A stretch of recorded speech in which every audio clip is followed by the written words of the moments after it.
Hi, welcome. I wanted to go over Scientific America magazine editorial board endorsement of Kamala Harris for president.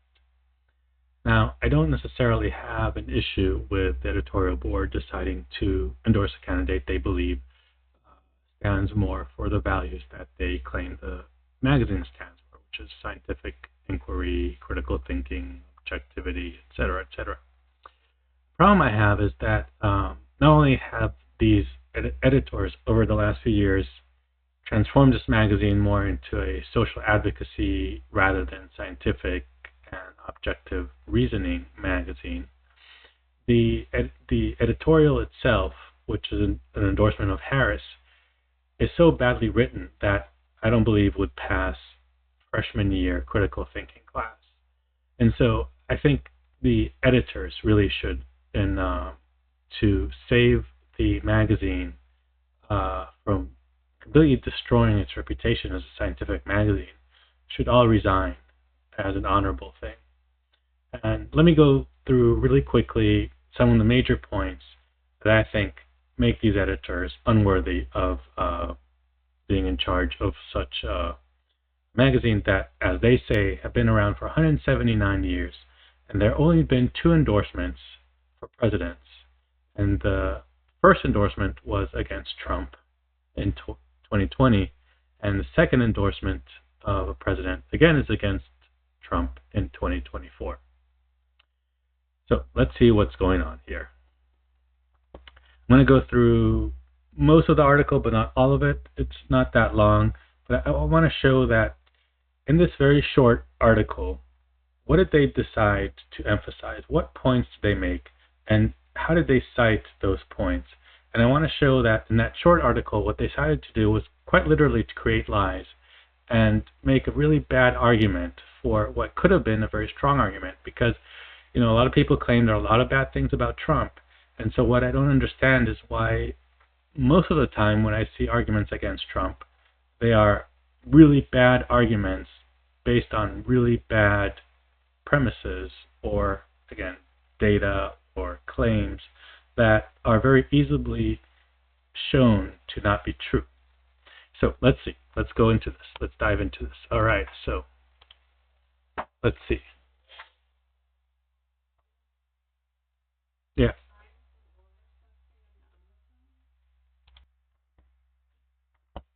Okay. So, okay. This is the article now. It's just cut and paste. This is word for word the same article. Basically, vote for Kamala Harris to support science, health, and the environment.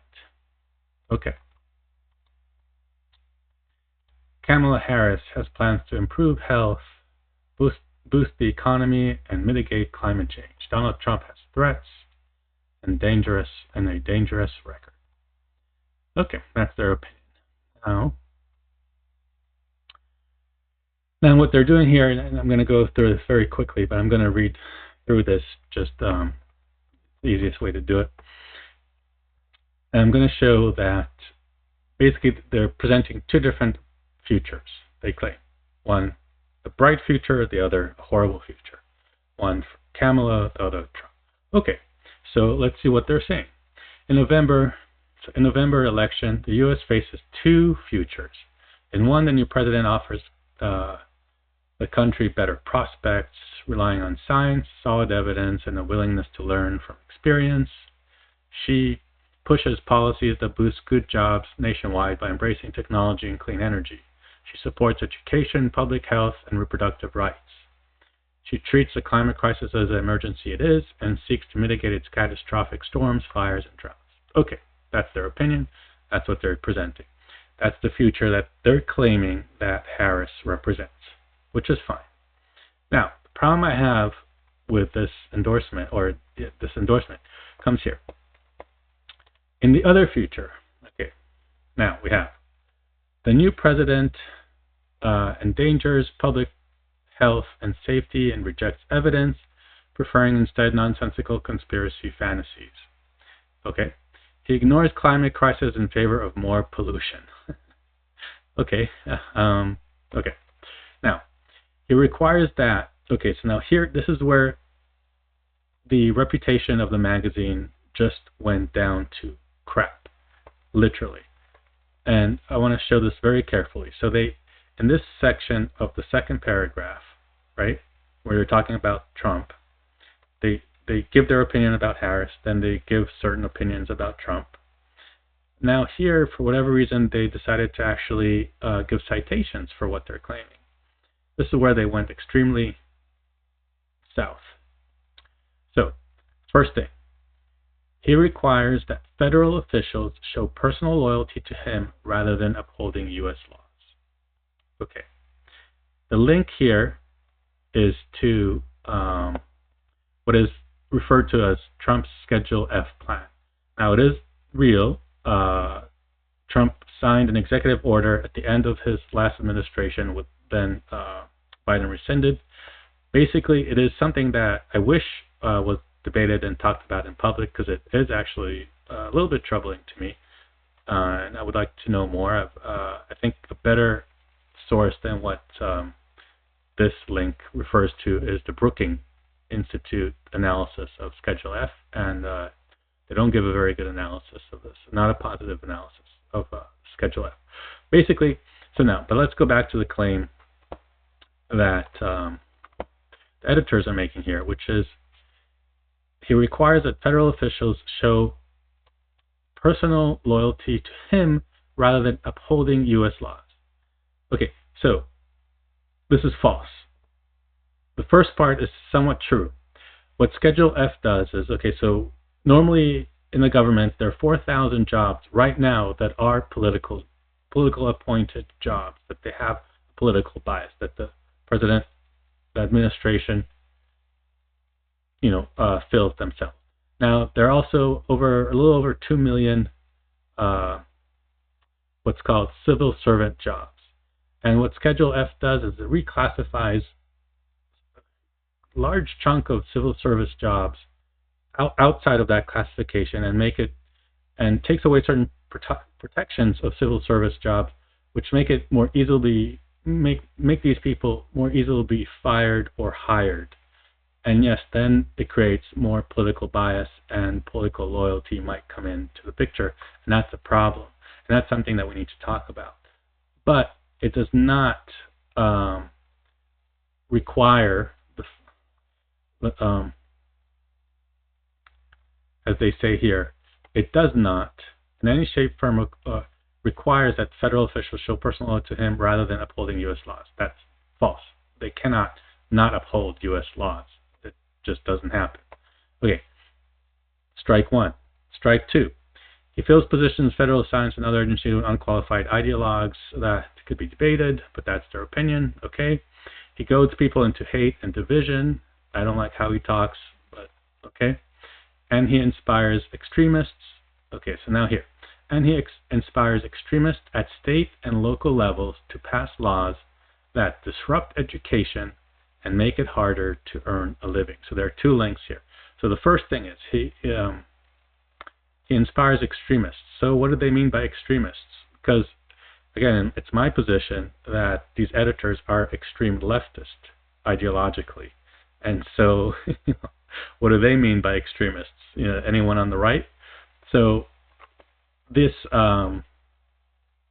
extremists here, so they link to an article, and this is the article here, and this is the article, and basically what the article is about Florida State and Governor DeSantis policies when it comes to certain things in the school system in Florida. Now, is it extremist? Maybe. That's a subject to interpretation. But they claim that Trump inspires these extremists. Now, I don't know how they make the connection between DeSantis' policies in his school system and Trump. I think it's a crazy connection. Furthermore, that disrupt education. So what the article talks about here, a couple of things, but mainly what this article considers book banning. Now that in itself is an ideological perspective on what the DeSantis did, because DeSantis didn't ban any books. He took away certain books from libraries at a certain grade level. Okay, but I don't want to go into that. The point is that this article that they link to, inspire extremists, again, what do they mean by extremists? What is an extremist to them? At state and local levels to pass laws that disrupt education. So number one, it did not disrupt education. What it did do is, again, take away certain books from grade levels at the library. And also there's a certain curriculum guidelines that came out, which are very controversial. It did not disrupt education in any way. And there's no relationship between what DeSantis did and Trump. DeSantis actually at that time I think was running for president, so the connection just doesn't make sense. So first, they lie here about the laws. Secondly, they first label DeSantis extremist. Depending on your ideology, it may or may not be true. But it's not a critical thinking, scientific type of thinking for a scientific magazine. In any case, then they link it to disrupting education. That's not true. The claim here is just false. Finally, and make it harder to earn a living. Now that's completely false. There's no evidence anywhere that Trump made it hard to make a living. The economy was actually really good under Trump. Whether or not it's his doing is, again, up to debate. I'm not going to take sides on that. But the article that they link here about harder to make a living blows my mind. So think about it. This is like 2 paragraphs. It's a pretty short article. They have to be very careful about what they choose to include. And what they choose to include is the worst possible stories to try to justify their claims that are false. So earn a living.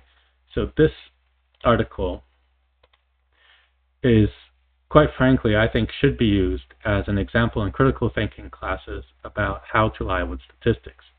It's a political hit piece by NBC News that uses statistics to lie. And, I can't go through the whole article, but basically what I want to do is just show you. Okay, so the headline here is, under Trump, discrimination, complaints, and firing of disabled federal workers rise. Okay, so again, I claim it's a hit piece. Why do I claim it's a hit piece? Well, basically, if you go through the article, it's basically a way of lying with statistics. The government fired 2,626 disabled employees in 2017, a 24% increase over 2016. Okay, so there's a 24% difference. But this article was written at the second half of 2019. Were there any numbers in 2018? Why didn't they show those numbers? What about the previous years in the different administration? Did the percentages go up and down every year? Also, there are a lot of subtleties about this program, because this program was ramped up to hire more disabled people in federal jobs. And so, for example, in 2017, the government had a net gain of 18,000 jobs. Okay, and then they fired 2,000 something, which is a 24% gain. But what does that 24% gain mean? There's an increase in hiring. There are more people. Then here it's now just a second example, and you can go ahead and read through the article yourself. But here they say, but there has also been a 20% increase since January 2017 in the number of disability discrimination complaints filed by federal employees. Now this means absolutely nothing. Since January 2017, what is the comparison? What is the before January 7th, 2017? And what does the 20% mean? I don't know. I have no clue how many disability discrimination complaints are on average in each year. And then that 20%, what does that 20% mean? Like, is it 10 cases per year? So if it goes from 10 one year to 12 the next year, that's a 20% change. But it's 2 people. Or is it 100 complaints, 120? Again, is that a big jump? It's not a big jump. What is the average? And also you got to take into account, again, that if you read the article, they were increasing the number of disabled people in the federal government intentionally. And so again, like in 2017 alone, they gained 18,000 more jobs for disabled people. And so is that 20% just part of having a lot more disabled people? Again, this literally is how to lie with statistics. It tells you nothing. Okay, you can read the rest of the article, and then they feature one person and, as an example of discrimination. But again, the problem with featuring a person is that the discrimination cases didn't all of a sudden come about. They said there's a 20% increase in that one year, and so every year you could take someone as, and create an article about them. It has nothing to do with Trump. Anyways, this whole article has nothing to do with Trump's administration, with Trump. It actually says certain positive things about Trump's administration. So my point is that the editors have a very small amount of room to make their claims. And right off the bat, what they did is they created two paragraphs. One where they just lavish all these praises on Harris, which may or may not be true. That's their opinion. Fine. Then they suddenly make all these claims about Trump, and for some reason they decided to cite. And all these citations and all these claims, that this disrupt education, not true. Harder to earn a living, it's factually not true, but also the article that they're citing is literally a political hit piece that is a paradigm example of how to lie with statistics. They're saying that loyalty over U.S. laws, no, that's just not true. Okay, so then what happens is, they set up these two paragraphs, and then they have the gall to say, only one of these futures will improve the fate of this country and the world. That is why, for only the second time in our magazine's 179-year history, the editors of Scientific American are endorsing a candidate for president. Because of the reasons they just gave, they are, after 179 years, only the second time, the first time was the previous election against Trump, that they decided to endorse a candidate. But, as you just saw, the reasons they gave are false. Why do that? There is so much material. Why do that? It's shameful. It's horrible. It destroys the reputation of a magazine that's been around for 179 years, that Einstein wrote in, that many, many, many people of extremely high caliber wrote, and these are what the editors come up with. It's shameful. They should resign or get fired. Unbelievable. Let me just go through a few quick points, but this should be enough to say that this article, these editors are doing an extreme disservice. And then they ask for money here. If you're enjoying this article, consider supporting. Yeah, right. So now they say, okay, so you can read the rest of the article. Basically, before making the endorsement, you evaluate Harris' record versus Trump's record. Okay, and then they go through standard kind of big issue items. And basically, to me, what they're showing is the difference between a liberal or a Democrat type normal issues versus a Republican. Not really a lot about Trump. So the only thing I want to emphasize here is they again lied for no reason, which is really annoying. So they talk about Trump again. So what they say about Harris, I think, is mostly true. The COVID pandemic has been the greatest test of American healthcare system in modern history. Harris was vice president administration that boosted widespread distribution of COVID. Okay, great. So the vaccine was developed during Trump's time, and it finally was released right at the elections, right after the elections. It was held off, I think, a little bit to give Harris the edge, but in any case, it was released. Then Harris and Biden distributed it. No big deal there. They give her credit, but whoever was in charge would have distributed those vaccines. Trump touted his pandemic effort during his first debate with Harris, but in turning resistance, so spread misinformation about treatments.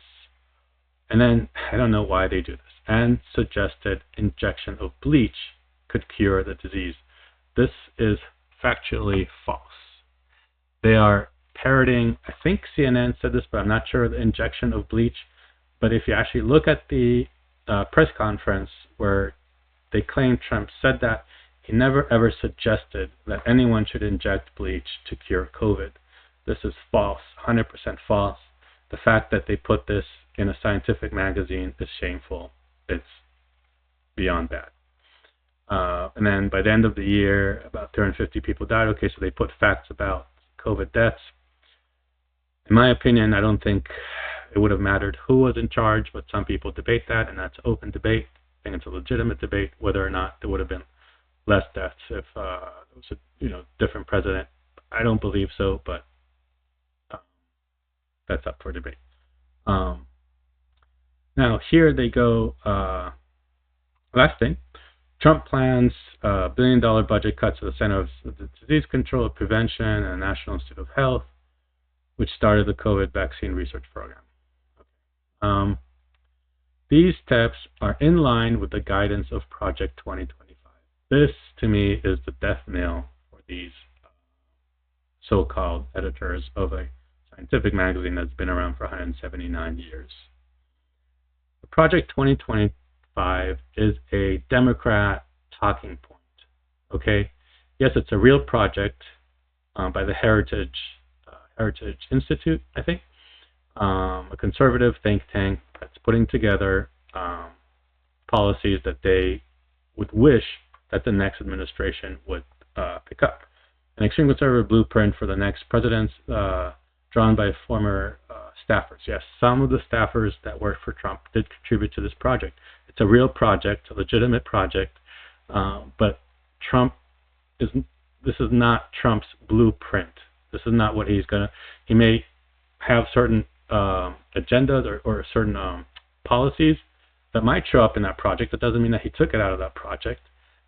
In any case, to put Project 2025 in this op-ed as an argument against Trump, to me, just shows that they're, to me at least, I interpret it as parroting Democrat talking points and not being rational, not being objective, not being scientific, not being critical thinking. This whole thing, as I've just pointed out, to me is a disgrace to such a magazine. And the only thing they can do is resign or get fired.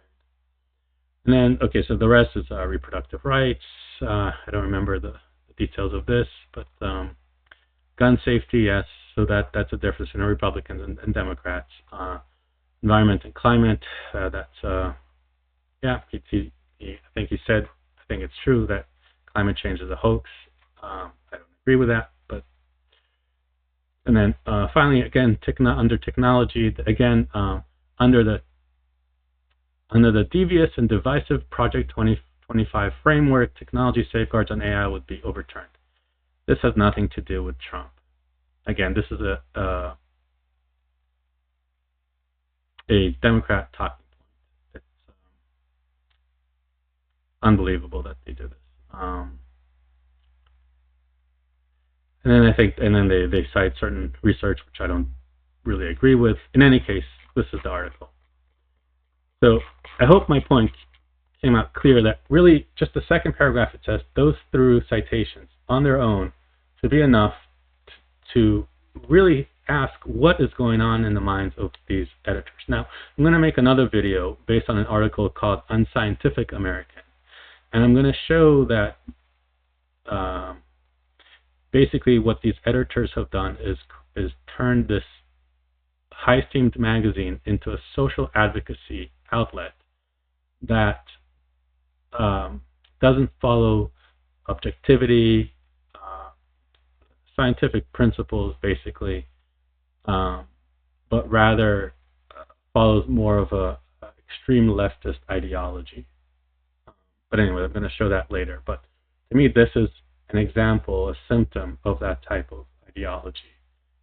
And why, with so much material, do they have to cite such basically lies? Make those, again, like I said, those lies in the second paragraph. Inject bleach, false. Project 2025, Democrat talking point. this is probably one of the worst endorsements I've ever read. Well, I haven't read that many, so. But in any case, I hope I made my point. Please let me know what feedback you have.